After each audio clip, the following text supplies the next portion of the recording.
Welcome back to College Drop-Ins. I'm one of your co-hosts, Noah, And I'm your co host, Natalia.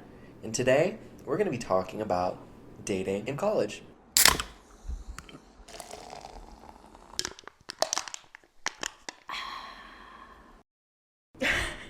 Okay, let me start this off strong for you. Yes. This is coming about because Natalia has recently been on quite a few dates. Not quite a Not few. quite a few, yeah. Not that many. But she has been dating in the past few months since her relationship has ended. Yeah. And yesterday she went on a date, and I've only heard details, but we're here to debrief that date. Yeah, and then talk about any other problems I might be facing Yeah. as a 20-year-old dating in college. For sure. And also some context. I am in a fully committed relationship, a year and 8 months. We're locked in. So this is coming from one person who is fucking around and finding out, and another person who is locked in. Yeah, more context. Who has had experience in the past dating in college. Yeah. But still, I don't know what it's been like for the last 2 years.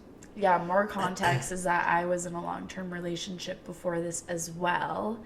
And I got into that relationship right when I got into college, pretty much. So I have never been single in college. I've never used a dating app. Until now. Until now. And So, let's discuss. yeah. Let's So- start with the date. Yeah, so yesterday I went on a date with a man from Hinge, and I've been on 3 dates with him now, but I don't really know if you could even call them dates. Like this last one, I would say was a date. The other two was we were gonna go out on a date, and then the plans kind of changed as we met up with each other just for some unknown reason. Not unknown reason, but not Just spontaneous. just spontaneously, yes. This date yesterday, I had not talked to this man in months. at least 2 months. Yeah. And so my anxious ass, thought that him texting me was him trying to get back at me, and so he was going to invite me out on a date and then ghost Kill you? me or Oh. kill me. Yeah. Ghost me, kill me, stand me up, whatever. He did none of the above. He did none of the above. We are sitting next to a bunch of flowers from this man. Yeah, from this man. I'm looking at them. So, again, because I am anxious, I told Noah I was going out on this date. I have my location shared with 2 of my roommates. And I drove to his house. That way, if he did end up killing me, my car would be parked outside of his house. The police would be able to find So we'd have where to he lived. dump it in Lake Mary. Yeah, which I guess he could have done because I would have had my car keys on me, but But if he pushed you.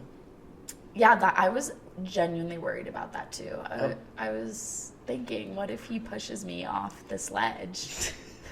Which we'll get into that. So He did, by the way. Yeah, he did. She has This is my clone. She's in a full body cast right now. You just can't see it. Yeah. No, I wish. Then I wouldn't have to work.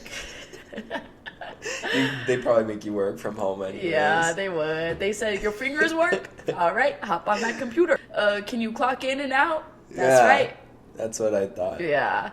But I go to his house and we walk in through the garage. He has a whole cooler full of stuff What stuff? for a picnic. And we get in his car. What was in the... Well, okay, I'll we'll get tell there. you. Yeah, we'll get there. Sorry. All I'm I getting excited. All I contributed to this picnic was the beach towel we sat on. I did not contribute anything. I asked if I could, though. I said, what can I bring to this picnic? He said nothing. Just talking, updating each other on the last 2 months, because again, I have not seen this man in a while. And he goes, oh wait, and pulls flowers from his back seat for me. Disgusting. Yeah, disgusting as fuck. I'm just joking. But I was in shock.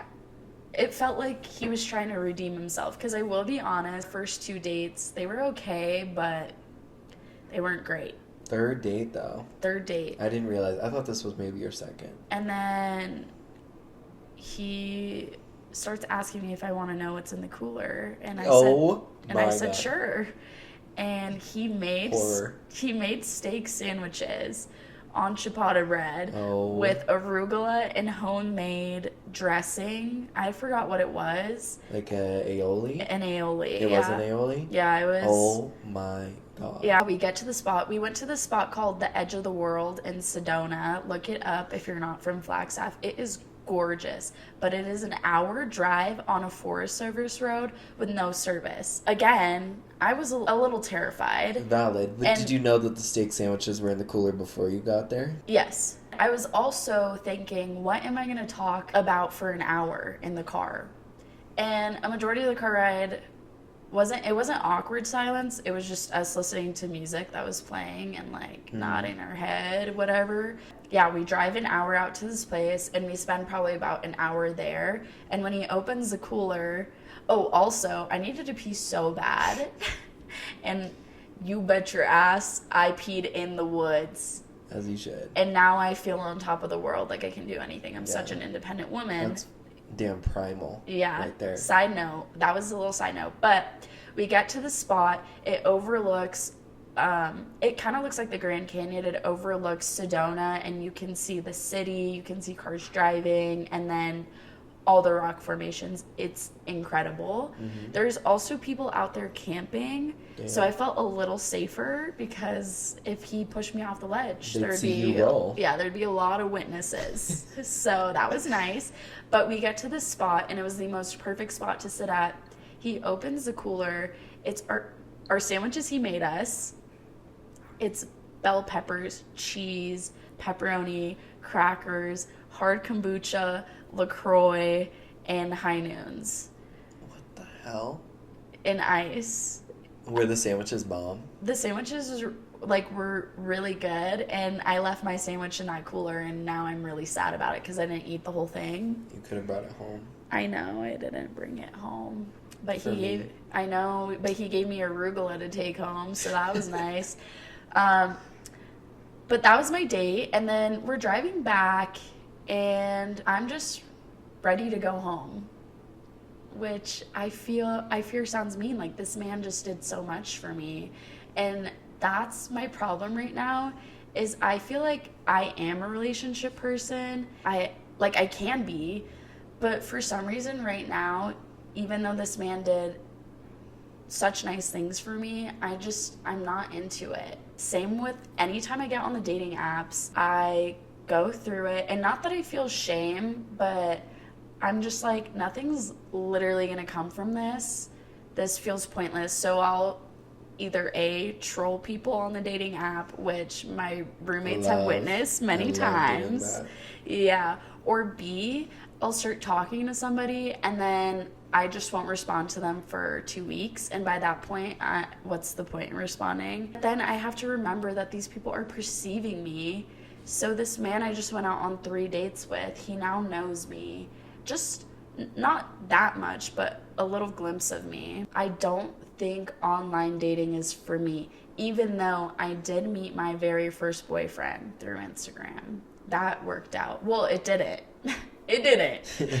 But I actually met up with this man and enjoyed my time with him. So I'm like, I know it can work. I just don't want to put in the effort to make it work. Would you say that your problem is you just simply don't like online dating, or you're so much a relationship girly that you have fear now that you got out of a long-term relationship that you're not ready for it, so you're just pushing valuable connections away? Yeah, I think I know deep down that I'm not ready for another long-term relationship. So you're pushing connections away? Yeah, but I also, this man, I think we could be good friends, but also he's made advances on me where I'm like, I don't know if that'd be okay anymore either. And I just haven't reciprocated those advances, unfortunately, because again, I just know deep down I'm not ready for that. With anybody? I wouldn't say with anybody, but I think I need somebody to give me time, and it doesn't feel like he will, if that makes sense. Well, duh. He's old as Jesus. He's 24. Yeah, I think he's 25 now. That man is on his last limb. Yeah. But, in all seriousness, he is gonna be looking for like end game. He's trying to get that wife, and that child, for sure. That retirement plan Someone starts to bring home now. to mama. Yeah. And I think someone to make mama. Yeah. And I think I could be that, just not in this moment. And again, it looks like he's looking for that right now. And I feel guilty. But also, I think that he's funny. I'm funny. We could josh it up as friends at a bar, like playing pool. You know what I mean? For sure. And I really thought that because he is older and is looking for somebody serious, probably, potentially, that he would just leave me alone, not give me the time of day. And I'm not saying that I texted him first. What happened is that he slid up on my Instagram story and started texting me, and we just started texting again. Because I think, again, we do have good, like, friendship chemistry, where it's really easy to text him the same way it's really easy to text you, but just in person, I'm not ready for. Yeah, he's also made it clear that he wants something that you don't. Yeah, but my dilemma is, do I delete all these dating apps and just let it be? But also, I fear this is the only acceptable time I have to troll and josh around. You know what I mean? After that, when I am 25, it's serious. For sure. But I also think dating apps are really special. Not in like a romantic way, but I think they're really special because our generation is kind of like the guinea pigs for this concept. That's true. Our generation is the guinea pigs for dating apps as a concept. And so we're put into a small college town and given these resources. It's like, do you think that it's a resource that you find to be untasteful, or is it a resource that you think that it just doesn't work out? Because it's like, if you haven't experienced the resource in its entirety, if you haven't gone on enough dates or experienced exactly like the different areas, regions, like heartbreak when it comes to dating apps, like having fun on dating apps, like doing whatever you want to do, are you just done with it? Are you? Yeah, I think that's my problem, is that I know deep down I'm not ready for a relationship, and so I don't want to find somebody on a dating app that I really do like and then not be ready for that. Yeah. Do you also think that there's part of you that would be self-conscious about building a relationship that started online? No, because again, I've done that before. I've technically done it twice. I mean, the first time... I mean, you really make all your connections through social media some way, but it's like this direct way. Yeah. I feel like you're talking about like social media. This is a direct, like, when you swipe dating on someone, you are telling them that you are interested in them. Yeah, for sure. I think it just, like you're saying, it won't work out for me in the long run, not because I do think it's distasteful. I don't. I know plenty of people who have met their partners on dating apps and it's worked out for them. I just know I'm not ready, so I'm not putting in the effort. I don't want to go out on a bunch of dates with people and fuck around and find out, because again, I don't want to be put in a situation where I feel uncomfortable by somebody because we aren't matching the same energy or same vibe. Tidbit: my first boyfriend is married. I thought he was engaged. Did he get married? No, they got married. Can I pull up his Instagram on your phone? My phone. Yeah, react to this. I might sound crazy for still knowing the Instagram. No, that's valid. But I'm so healed from this relationship. Clearly he is too, that I don't care, and honestly I'm happy for him. Also, we were 16 when we dated. Yeah. We are such different people now. I don't know who he is now, but I just know I'm such a different person than I was when I was 16. And so it doesn't bother me. He's engaged. I just think it's weird because we are the exact same age and we are in very, very different places of our life. Yeah, he's engaged. Well, he's married. And you could have been there. And I'm in college. You could have been married right now. No. Absolutely, I would have said, "Oh hell no!" You could have been ring by spring. Well, he went to the Air Force or something, and I think that's why he decided to get married. Oh my god! They are married. Oh my god, Natty, this man was so ugly. Actually, that's... He's not ugly. Yeah, that was preemptive. And she's beautiful too. I was looking at the wrong person in the post. Oh my She's God! beautiful. And guess where they got engaged? In Buffalo Park. yeah. Yeah, in Flagstaff. How do you sleep at night? What do you mean? How do you sleep at night? You can be fully healed, but I'm like... It's been 5 to years. see someone that you dated get married... But we dated for 6 months, I think. I think 6 months minimum, 8 months maximum. We did not date for that long. And yes, while it was my canon event relationship, because it was my first relationship, again, I am so different from that person. And then having a long-term relationship, I realized that my high school relationship was there to teach me something.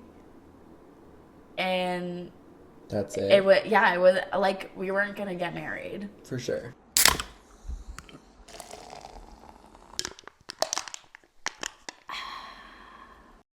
Do you have any insight on what I said, I guess? Any overarching themes at this moment? I guess all I can share with you, based off of what you've expressed, being like, I don't know if I should delete the apps or just like keep trying to find out. My experience with them was much darker. Yeah. But I think I learned all the lessons I needed to fully realize what I needed to do. And you'd think that from that point on, I would have learned my lesson. I would have learned my lesson. I would have thought it would be fine. But I would get into the most horrific situations from the dating apps time and time again. Like, it would be every other month I would meet this new person who would absolutely destroy me over and over and over again. And I'm like, I don't know if dating apps was a spiral for me or if it was just a resource for me to use. I think it cemented what your relationship is right now, though. You met your partner now in person. Yeah. And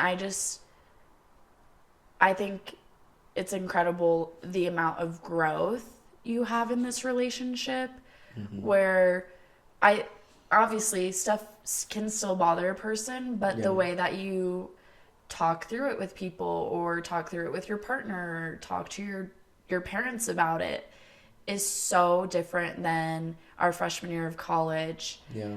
And our freshman year of college, I was aware of everything going on, and I really think that that's what also cemented our friendship, because we had very similar experiences with these people just at very different times. And so hearing you go through something so similar not only validated me, but I feel like I don't even remember what advice I ever gave or if I ever gave any good advice, but I feel like I don't know, I could be the light at the end of the tunnel. Like, hey girl, before we lock in, we crash out. Literally. Yeah. And so I think you've done a lot of growth in how you handle your relationships with not only your partner, but with friendships as well, especially when we would talk about relationships that you had in high school or middle school. It would be like, what the fuck, Noah? This is like, it's just so weird. Middle school, so toxic. And I definitely feel like you've grown as a whole in that. And it's been amazing to watch. Thank you. Yeah. I feel like the spiraling only stopped after I had met up with so many people that I gave up, that I genuinely quit, that I was like, I just can't do this anymore. Yeah. It's not going to happen for me. I'm not going to find someone. It's just not going to happen for me. The second that I got into that mentality was the second I met the person that I'm now seeing for almost 2 years. Yeah. So I'm just like, for you, I know you're not coming at dating apps from a place where you're spiraling down it, but you're definitely coming from a place where you don't know what you're looking for. Yeah. And so it's just like, you can either risk having a traumatic experience or you can hope that something good comes out of it. But I think ultimately whether or not you keep the apps is up to you because you're catering your own experience right now.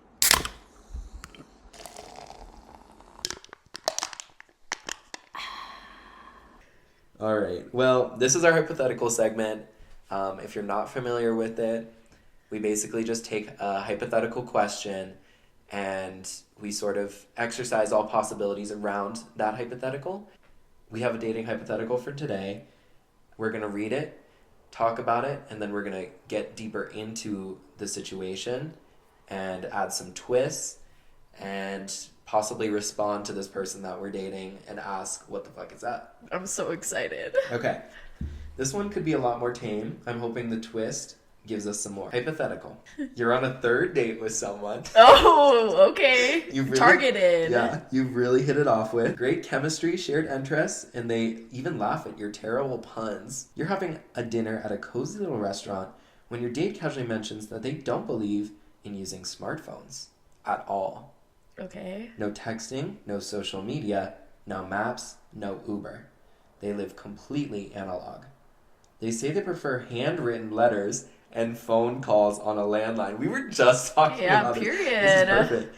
Do you continue dating them, embrace the retro romance and possible inconveniences, or is that a deal breaker in your modern life?